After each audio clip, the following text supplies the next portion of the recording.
वॾी महिरबानी अपडेट करण लाइ ॿिए पासे नसीराबाद में बि कोरोना वायरस खे रोकण लाइ लॉकडाउन बरक़रार आहे। वधीक तफ़सील लाइ ॾिसूं था, तफ़सील ॿुधाए रहियो आहे अल्लाह बख़्श कुरैशी।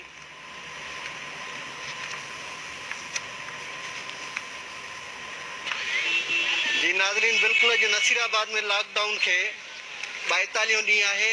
नसीराबाद शहर जा मुख़्तलिफ़ कारोबारी मरकज़, कपड़े बाज़ार, रेशम गली, सराफा बाज़ार बंदि आहिनि, जिन में सब्ज़ी, फ्रूट, मच्छी ऐं किरियाने जा दुकान खुलियल आहिनि। उन खां अलावा असां ॻाल्हि कंदासीं शहर खे लॉकडाउन करण जी, त नसीराबाद में जुज़वी लॉकडाउन आहे। नसीराबाद शहर में ट्रैफिक जी आमदरफ़्त रोकण लाइ पुलिस तरफ़ां शहर जे चौधारी वॾा संदुल, बेंचूं ऐं रुकावटूं रखी शहर जा रस्ता बंदि कया विया आहिनि। हिन वक़्तु रमज़ान शरीफ़ जो ॾींहुं आहिनि ऐं अॼु नओं रोज़ो आहे।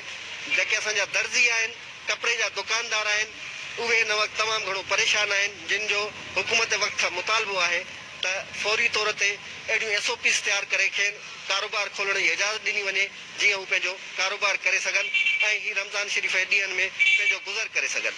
कैमरामैन सजाद क़लहौड़ो सां गॾु अल्लाह बख़्श कुरैशी, सिंध TV न्यूज़, नसीराबाद।